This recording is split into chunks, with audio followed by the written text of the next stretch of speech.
What's up, guys? You are on the air and off the books with Beth Ann and Samantha, and today we have special guest Trisha here with us to discuss the best book, the best novella of 2023. Novella? That's not a novella. That is a novella. This is a novella. It's a novella. This is a novella for Samantha. 230 pages. I think that's considered a novella. Can we look this up? Get Google. Trisha, Google that. On it. So, Confessions by Kanae Minato, I believe. Right? Is that how you would say it? Yes. So, we have to give you a warning here or preface this by saying that we are not Japanese speakers. And so, we very well could be mispronouncing every single name in this entire book. So, please don't come for us. You can correct us politely if you like. And that would be awesome. Yeah. But we're going to do our best to try to say these right. But yeah, Kanae Minato. It's Kanae Minato, if you'd like to look that up. And it's actually gotten some pretty popular, it's gotten very popular this last year. Yeah, and which is surprising because it's an older book. Yes, 2008 is when it was published, and then the translation copyright was 2014, so I don't think we got it until around that time. So it's a little considered an older book, I guess, but it's fantastic. It's very relevant too, I feel like, for some things that we're experiencing nowadays. Makes you think. It really, really I'm going to does. read the description on the back. So, after calling off her engagement in the wake of a tragic revelation, Yuko Moragachi had nothing to live for except her only child, 4-year-old Minami. Now, following an accident on the grounds of the middle school where she teaches, Yuko has given up and tendered her resignation. But first, she has one last lecture to deliver. She tells a story that upends everything her students ever thought they knew about 2 of their peers and sets in motion a maniacal plot for revenge. Narrated in alternating voices with twists you'll never see coming, Confessions explores the limits of punishment, despair, and tragic love, culminating in a harrowing confrontation between teacher and student that will place the occupants of an entire school in danger. You'll never look at a classroom the same way again. Truth. So pick this up and evaluate the trigger warnings before you do, just in case you need things like that to be able to monitor what you read. It is very disturbing. I was disturbed. There's, 6 chapters total? Let's see. I think so. You're probably right. And each chapter is from a different point of view. Yeah, and every chapter has a bunch of trigger warnings. 6 chapters. So Trisha recommended this to us. How did you come across this? I saw it on, I'm assuming TikTok, probably on Booktok. Somebody listing it on the books I read in one sitting type of a book. Yeah, I saw it a few times on Booktok. And so I was probably looking for something new to read, and so I saw it and put it on hold, and then I read it. So how long did it take you to read it? Was it a one sitting for you? No. I feel like I don't know how this could be a one sitting because there's so many things that blew my mind that I had to stop and rage type to everybody about. I think I read it in 2 days, but it was because once I started it, I was like, you can't stop. You can't stop reading it. Well, I didn't read it. I listened to it on audio. So I listened to the audio version of it. And which we have on Libby, I believe. We do, and there's holds on it on Libby. So there's also a movie, fun fact, but it's very hard to come across. I could not figure out how to get access to it. It wasn't on any streaming service. I thought for a while it was on Netflix. It was on Netflix for a while, but it's not on there anymore. I'm pretty sure you have to buy it or something like that on YouTube. Oh, interesting. So it took me 8 hours and 54 minutes to read it.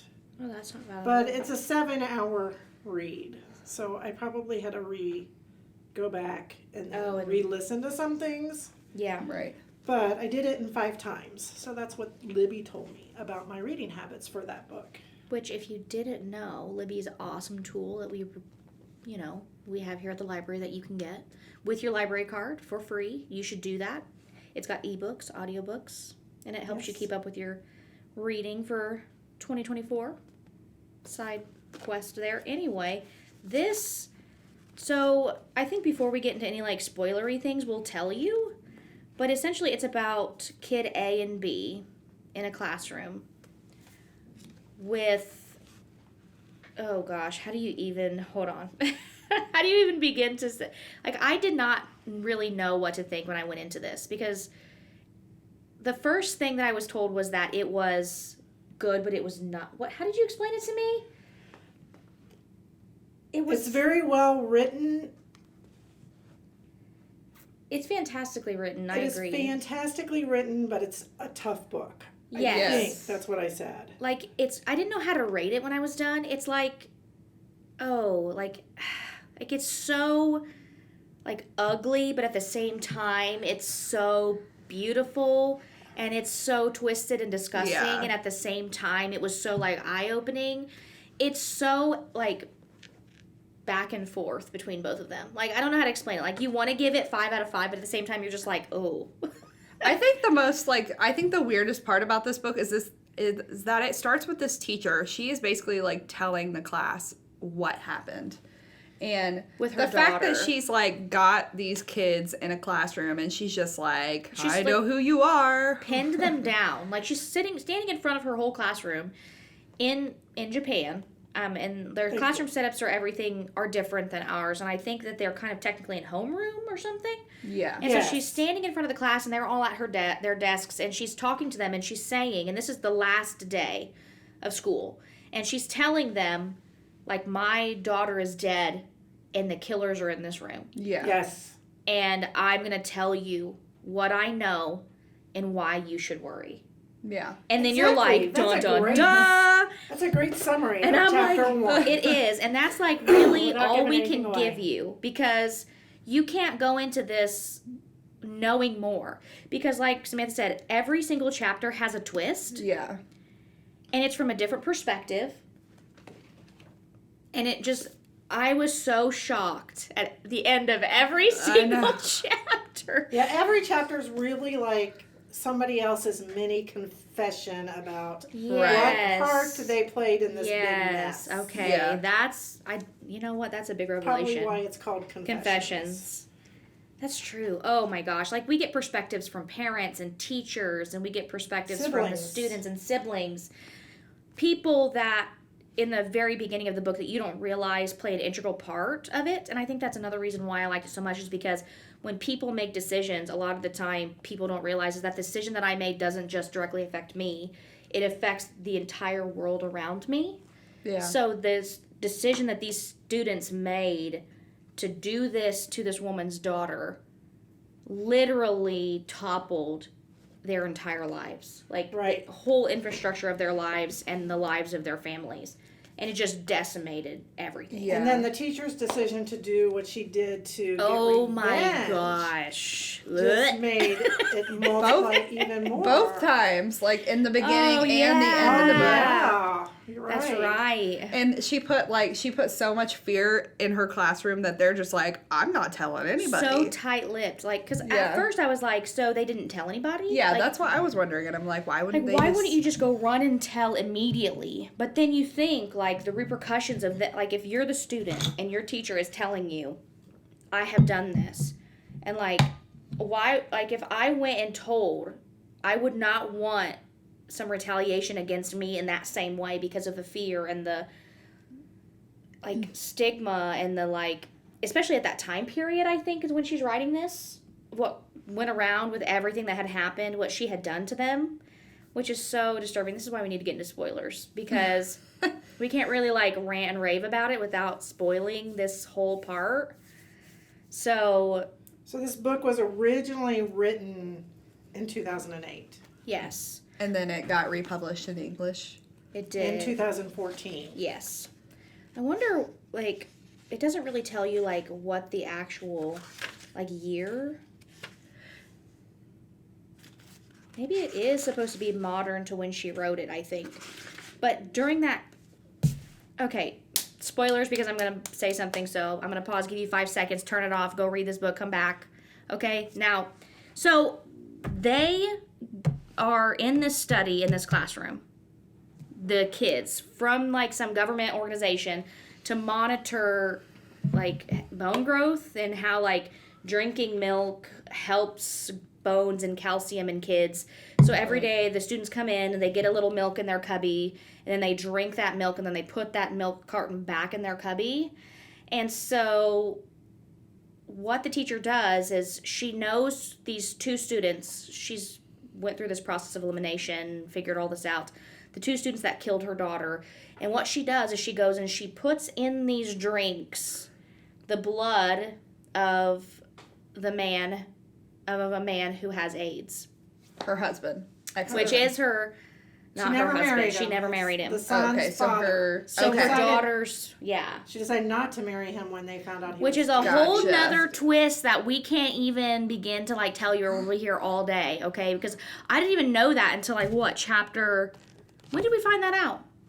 What? Did we find that out in chapter 1? Yeah, that she... Okay, listen. I don't think we found out in chapter 1 I don't that know. it was her daughter's father. Yeah, I think that we just... Oh, really? Yeah, I don't know. I thought we knew right off the bat, but I could be wrong. Oh, okay, so we Manami's only father. know that it was Manami's father. We But don't know that it was... His role. Was it Shiguchi or something like that? What's his name? I can't remember what his name is. I don't know how to...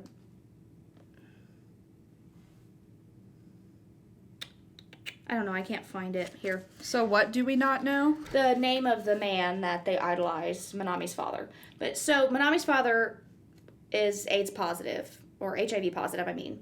And so she takes his blood and she puts it in these milk cartons for these 2 kids who murdered her daughter. Takanaka. Yes. Wait, no. No, that's Nope. the lady who babysits Manami. And so she is telling that she doesn't tell the class this until the very end of the book, but they have already drank all the milk out of their cartons. And so immediately these kids are, like, filled with the fear that they have now contracted HIV from the blood and the milk that they just drank. His name was, I'm going to butcher this. Oh no, what is it? Masayoshi. That sounds... Oh yeah. Sounds and then right. they have in quotation marks Saint Sakuranami? Sakuranami? Sakuranami. Something like that. So the kids walk away from this class meeting knowing essentially who the 2 students are who've committed this act, because the kids kind of figure it out Yeah. by, like, process of elimination because they've Yeah, been and they together. already know that Shuya, is that his name? Shuya is like a crazy... He's very, like, serial killer-esque, like, in his personality. Like, he's very, like...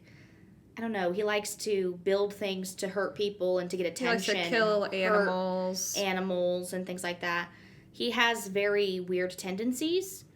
And then Naoki is the very quiet, like, backward kid who doesn't have a whole lot of friends. Yeah. And so the students in the class already know who the 2 students are that she's essentially poisoned.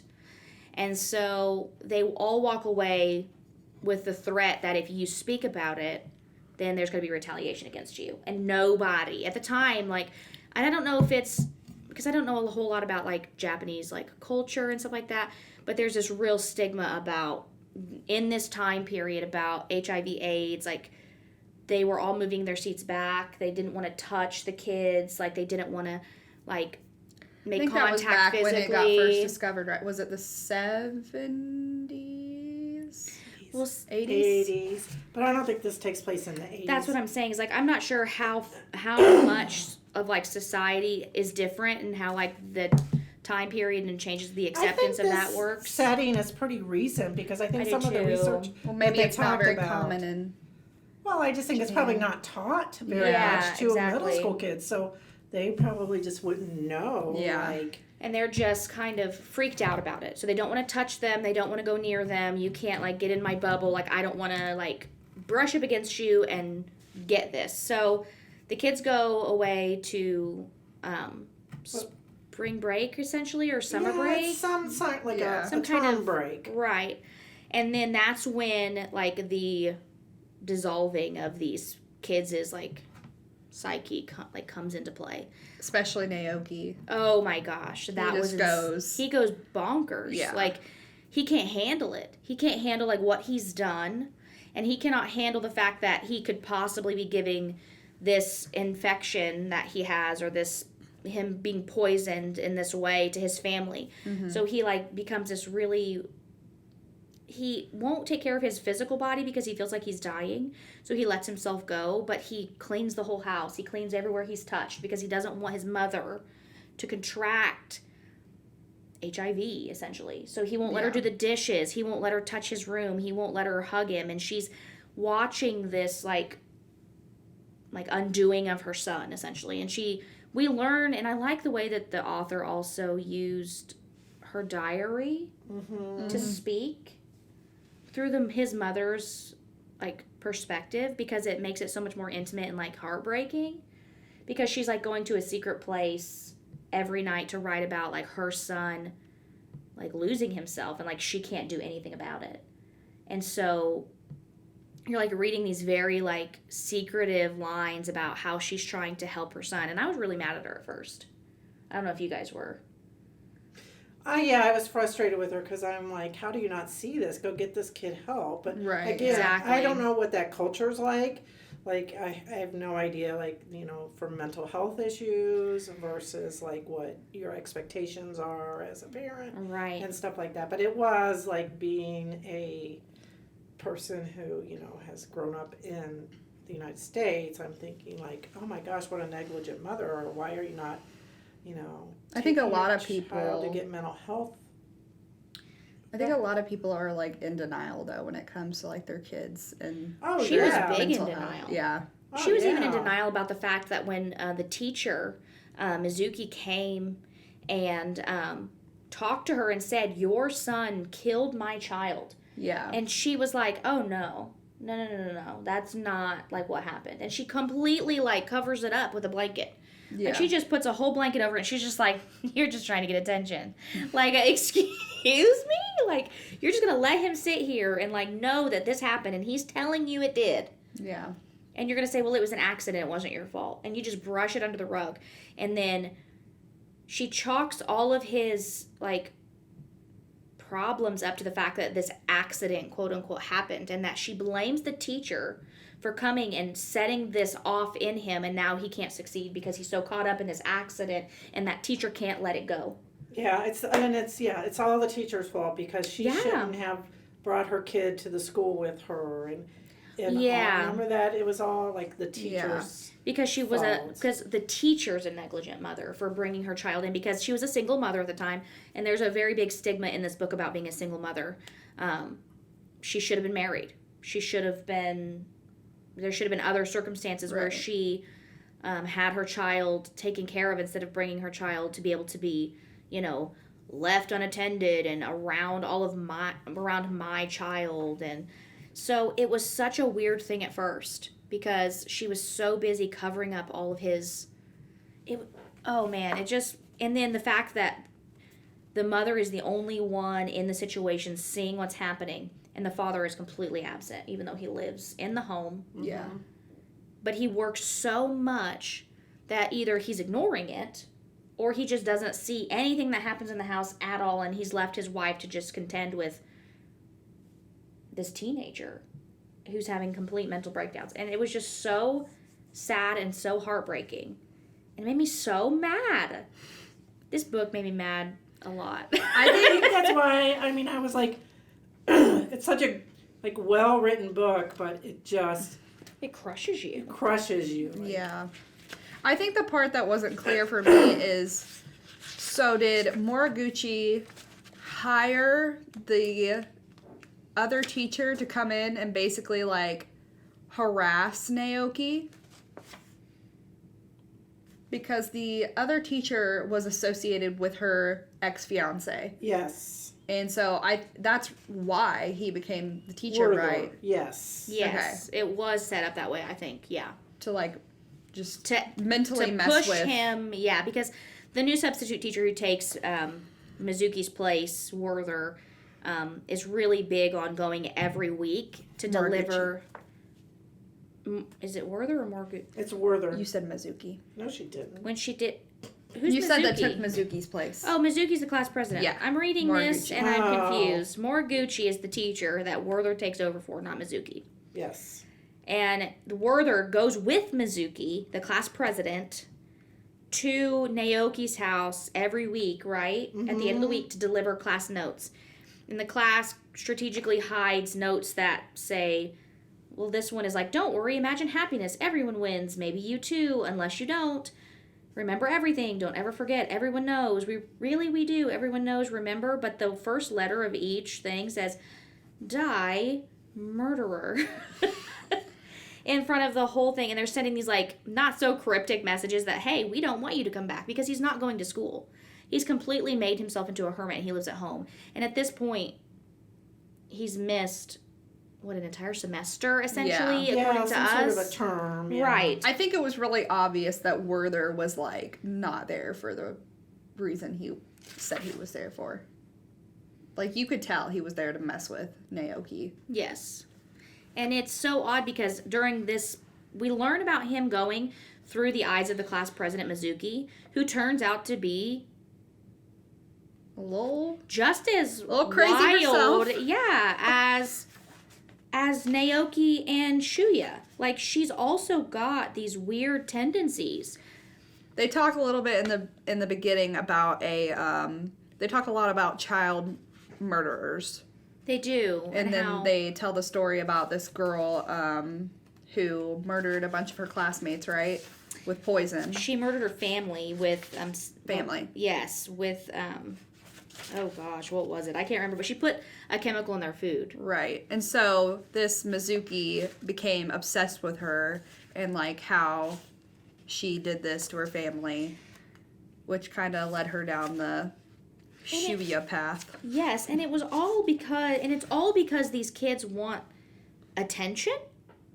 And And academic success. Yes, so all I could think is, and I'm going to say this and tread lightly, is my perception of this is that the author, Kanae Minato, is trying to say these kids are pushed so hard to be successful in school. Like that the Yeah. expectation is that you are somebody if you are making these good grades, if you're involved in these like extracurricular activities, and they have something that they go to. They go to school and then they go to after school, essentially. Yes. And then they cram schools. They cram for all these tests, and then these teachers will essentially in these cram schools yell at them and say, you've peaked.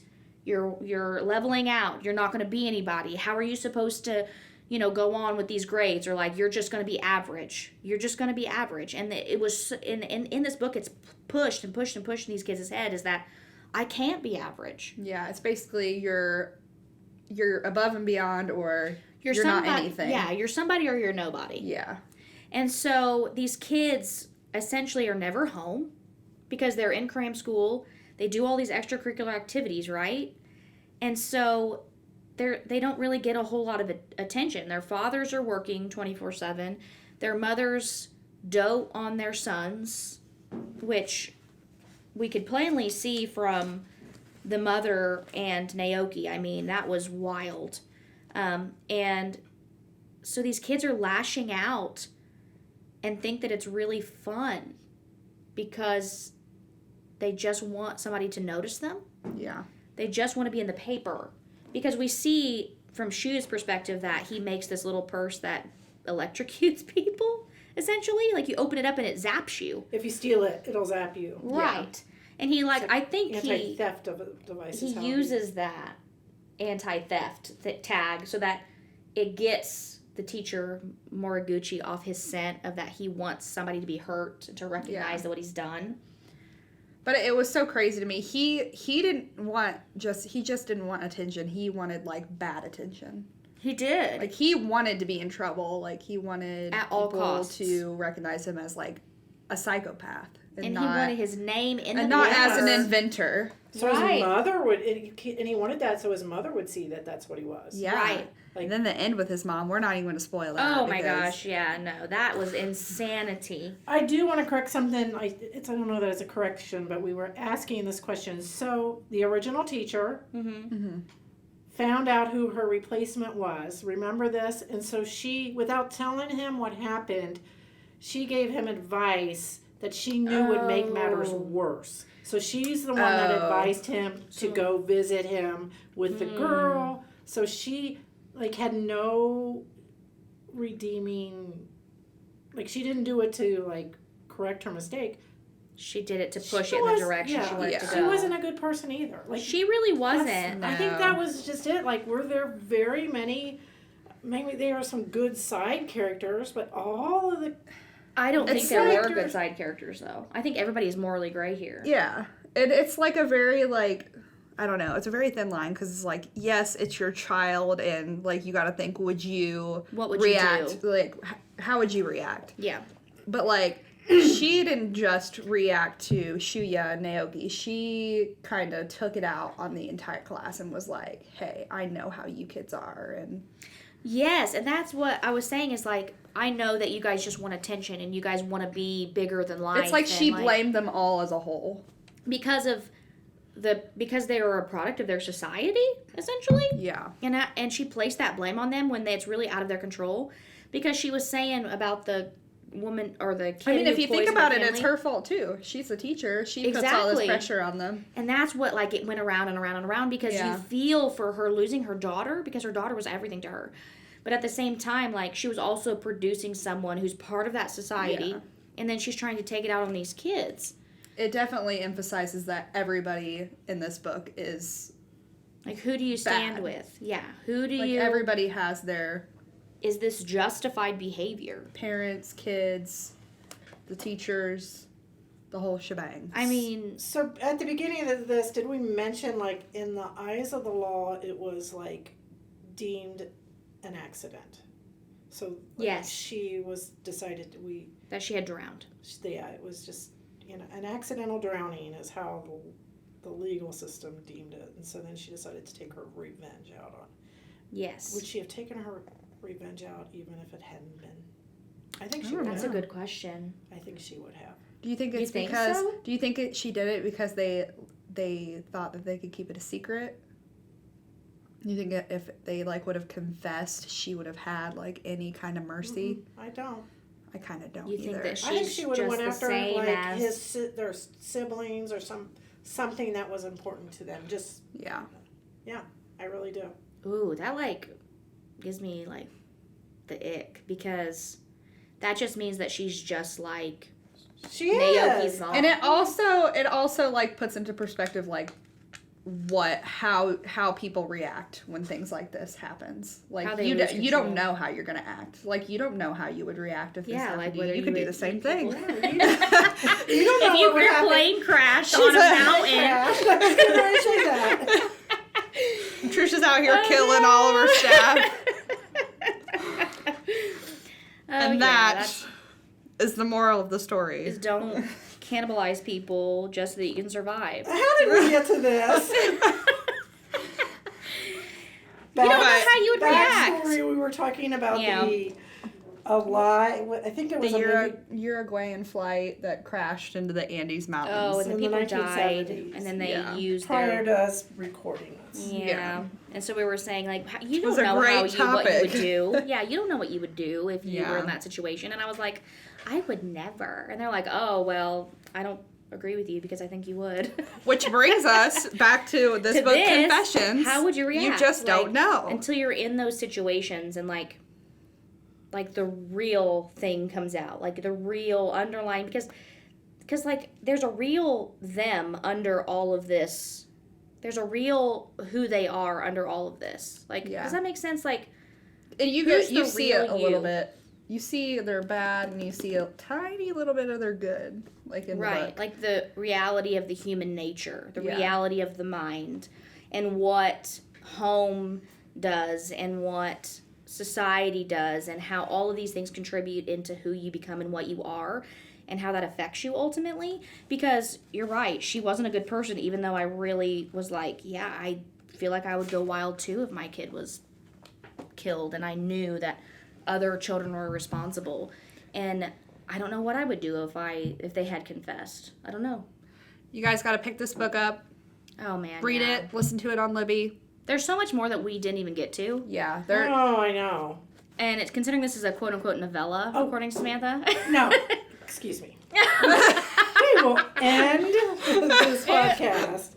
Okay, with- let me just preface this with anything under 400 pages for me is a novella. So that's my definition. 400 According pages. to blurb.com and also selfpublished.com, a novella is roughly 20,000 to 40,000 words in no more than 200 total pages. So it just So it's like- makes It's like a a novel. It's a novel. large novella.